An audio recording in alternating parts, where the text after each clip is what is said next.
प्रभारी प्राचार्य पीएमश्री केंद्रीय विद्यालय सदलगा, पधारे हुए सभी आगंतुक महोदय, सभी मेरे सहकर्मी, विद्यालय के सभी अन्य कर्मचारीगण और सबसे महत्वपूर्ण मेरे देश के भविष्य, मेरे प्यारे बच्चों, भारत के 77वें गणतंत्र दिवस की इस पावन और महत्वपूर्ण और ऐतिहासिक बेला पर मैं आप सभी को हार्दिक हार्दिक बधाइयां देता हूं। भारत का गणतंत्र 76 वर्ष पूरे कर चुका है और अपने 77वें वर्ष में प्रवेश कर रहा है। इन 76 वर्षों की उपलब्धियां हमारे पास बहुत हैं। इन 76 वर्षों में भारत ने नित नए आयाम छुए हैं। आज हम आर्थिक क्षेत्र में जिसके गुलाम थे ब्रिटेन, उसको अभी कुछ दिनों पहले ही पीछे छोड़कर विश्व की चौथी आर्थिक व्यवस्था बन चुके हैं। सर्वप्रथम मैं आपको विशेषकर बच्चों को बताना चाहूँगा कि गणतंत्र है क्या। दो शब्दों से बना है, गण और तंत्र। गण का मतलब है सामान्य जन, लोग, और तंत्र मतलब शासन। तो जिस देश में सरकार का मुखिया, सरकार का हेड जनता के द्वारा प्रत्यक्ष या अप्रत्यक्ष रूप से चुना जाए, उसको गणतंत्र कहा जाता है। हमारे देश का सरकार का मुखिया कौन है? हेड ऑफ द गवर्नमेंट कौन है भारत में? पता है बच्चों? प्रेसिडेंट। इनडायरेक्ट इलेक्शन होता है तो प्रेसिडेंट हमारे देश का मुखिया है, इसीलिए भारत एक गणतंत्र है। वैसे गणतंत्र की जो परंपरा बताई जाती है, आजकल तो ब्रिटेन को इस गणतंत्र का और लोकतंत्र का स्रोत माना जाता है, लेकिन कहीं न कहीं हमारे इतिहास को बहुत हद तक बहुत बुरी तरह से दबाने का कार्य किया गया। हम 6th सेंचुरी BC जब महात्मा बुद्ध अहिंसा के प्रवचन दे रहे थे पाटलिपुत्र राज्य में, उस समय हमारे देश में कई गणराज्य थे और इसका स्पष्ट साक्ष्य हमारे ऐतिहासिक ग्रंथों में है। वैशाली गणराज्य था। 8 संघों का बज्जी संघ एक गणराज्य था। मैं आपको वेदों की ओर ले जाऊं तो हमारे वेदों में सभा और समिति, ये 2 संस्थाएं होती थी। आपसी विचार विमर्श के बाद कोई फैसला लिया जाता था। फैसला लेने वाला कोई शासक निरंकुश राजा नहीं होता था।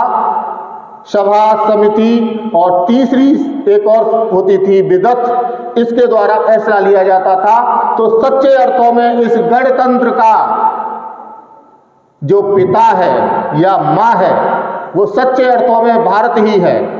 लेकिन आधुनिक अर्थों में बहुत सारी चीजें भारत की जो प्राचीन सभ्यता और संस्कृति की थी, उनको बहुत बुरी तरह से दबाया गया। आधुनिक अनुसंधानों से अब ये बातें और बहुत सारी चीजें निकल करके आ रही हैं। दूसरी ओर मैं आपको ले जाना चाहूँगा कि हमने 66 वर्ष पूरे कर लिए, लेकिन इन 66 वर्षों में हमने बड़े सुकून चैन से जीवन अपना व्यतीत किया है। इससे पूर्व यानी भारत की स्वतंत्रता से पूर्व 1947 से पूर्व हम सैकड़ों वर्षों तक पराधीन गुलाम रहे कभी किसी के रहे, कभी किसी के रहे। तो भारत प्राचीन काल से एक बहुत समृद्ध संस्कृति होने के बावजूद गुलाम हुआ। इसका मतलब हम कहीं ना कहीं कमजोर थे। मैं आपको बताना चाहूंगा कि इसके दो पहलू हैं। पहला, भारत सोने की चिड़िया था। दूसरा, अगर आप समृद्ध हैं, आपके पास धन है, पैसा है, तो आपको उसकी रक्षा के लिए शक्ति भी चाहिए। धन दौलत किसी भी कमजोर व्यक्ति पर या किसी कमजोर राष्ट्र के पास कभी नहीं रह सकती। आज के परिदृश्य में भी हम अगर पूरी वैश्विक व्यवस्था में देखें तो जिन देशों के पास शक्ति कम है लेकिन जिनके पास रिसोर्स बहुत सारे हैं, जैसे तेल है, अन्य रिसोर्सेज हैं, उनको जो बड़े बड़े देश हैं, शक्तिशाली देश हैं, वो किसी न किसी तरह से कब्जा करने का प्रयास करते हैं और बहुत सारे देशों को पददलित किया गया है। इसलिए इस हमारी जो संपन्नता है, इसके साथ में शक्ति का होना अनिवार्य है। हम सोने की चिड़िया थे, लेकिन सैनिक रूप से हम दूसरे विश्व के जो दूसरे देश जितने भी रिसर्च और नए नए इन्वेंशन कर रहे थे, उनसे दूर रहे। 1526 ईस्वी में जब बाबर भारत की धरती पर कदम रखता है, उस समय भारतीयों के पास तोपें नहीं थी। बाबर तोपों के साथ भारत में आए थे। अगर उस समय भारत के पास भी तोपें होती तो भारत मुगल साम्राज्य के अधीन कभी नहीं आता। तो हमें विश्व व्यवस्था के साथ, कॉन्टेम्परेरी टाइम के साथ कदम से कदम मिलाकर चलना होगा, तभी हम अपनी संपन्नता को सुरक्षित रख सकते हैं। दूसरा, एक चीज और बताना चाहूंगा। भारत 1757 से लेकर 1947 ईस्वी तक अंग्रेजों के अधीन रहा और 1947 में आजाद हो गया। 1946 में कैबिनेट मिशन भारत आया। आखिर वो परिस्थितियां क्या थी कि भारत को अंग्रेजों को 1946 में आजाद करना पड़ा? हमारे इतिहास में और हमारे साहित्य में बढ़ा चढ़ा के प्रस्तुत किया गया कि हम दे दी हमें आज़ादी बिना खड्ग बिना ढाल। ये आज़ादी हमें बिना खड्ग और बिना ढाल के नहीं मिली।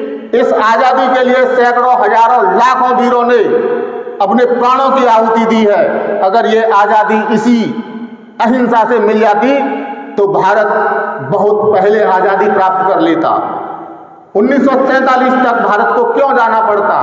ये अहिंसा की राजनीति 1885 से चल रही थी, लेकिन भारत 15 और 47 लगभग 60-62 साल के बाद आजाद हुआ। अगर अंग्रेज इतने ही दयालु थे, क्यों जलियांवाला बाग होता? तो मैं आपको बताना चाहूंगा दो परिस्थितियां जिन्होंने भारत को स्वतंत्रता दिलाने का कार्य किया। सर्वप्रथम द्वितीय विश्व युद्ध, जिसमें इंग्लैंड जो था उसकी बिल्कुल पूरी तरह से कमर टूट चुकी थी, बहुत कमजोर हो गया था। 5-6 साल तक युद्ध में बुरी तरह से आर्थिक रूप से कमजोर हो चुका था। और द्वितीय जो इससे भी बड़ा कारण था या इसी के बराबर कह सकते हैं, 1946 का हमारी नौसेना का विद्रोह। अंग्रेजों को पता चल चुका था कि अब सेना विद्रोह पर उतर आई है, अब हम भारत में नहीं रह सकते। इस तरह से 1947 में 1946 में जनवरी या फरवरी के महीने में नौसेना का विद्रोह हुआ और कुछ दिन के बाद ही कैबिनेट मिशन भारत में आ गया और अंग्रेजों को इतनी जल्दी पड़ी कि 1950 में जो प्रस्तावित थी आज़ादी वो 1947 में, एक साल 1948 में शायद प्रस्तावित थी, तो 1947 में ही देश छोड़ करके चले गए। मैं आप लोगों से कहना चाहूँगा कि देखिए, हमारी जो पीढ़ी है, अभी हमारी पीढ़ी जो कर रही है, आपकी पीढ़ी अगर आएगी तो उसको कितना बेहतर कर सकती है। हमारी पीढ़ी कौन सी पीढ़ी है? जो लालटेन और लैंप से पढ़े हैं, जो आपकी तरह चेयर्स पर, टेबल्स पर बैठ करके नहीं पढ़े, हम जमीन पर बैठकर पढ़े हैं। तो हम भारत को और हमसे पूर्व के सभी लोग, ऐसा नहीं है कि ये श्रेय केवल हमारी पीढ़ी को है, हमसे पूर्व की उनकी और भी स्थिति बदतर थी। हम इतनी मेहनत करके इस भारत को चौथे स्थान पर आर्थिक रूप से और सैनिक रूप से भी इतना सशक्त ला सकते हैं, तो आपकी पीढ़ी कितनी ताकत ला सकती है। टेक्नोलॉजी है, आपके सामने समस्याएं नहीं हैं, आपके पास पढ़ाई है, आप इसको पूरा करो और एक समृद्ध और शक्तिशाली भारत की स्थापना में अपना सहयोग दें।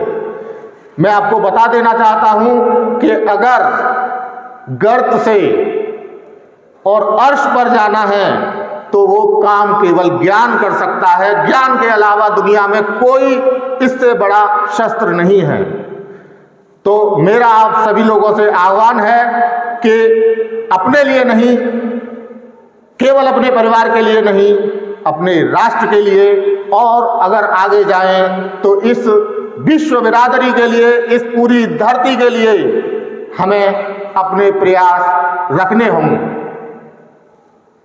4 पंक्तियों के साथ में अपनी इस जो स्पीच है इसको समाप्त करना चाहूँगा, जो मैंने कल लिखी थी। एकलव्य का कटा अंगूठा ही नहीं, एकलव्य का कटा अंगूठा ही नहीं, कर्ण का कटा हुआ मुंड ही नहीं। एकलव्य का कटा हुआ अंगूठा ही नहीं और कर्ण का कटा हुआ मुंड ही नहीं, गंगा पुत्र का शराच्छादित सय्यासीन शरीर भी, नेताजी बोस का गुमनाम नाम भी और सरदार पटेल की बेबस सहमति भी गवाह है इस व्यवस्था के मक्कार चरित्र की कि यहाँ योग्यता नहीं मक्कारी जीतती है और लोगों को कटु सत्य नहीं झूठी मृदभाषिता खींचती है। एक बार फिर से आप सभी को बहुत बहुत शुभकामनाएं, बधाइयां, धन्यवाद।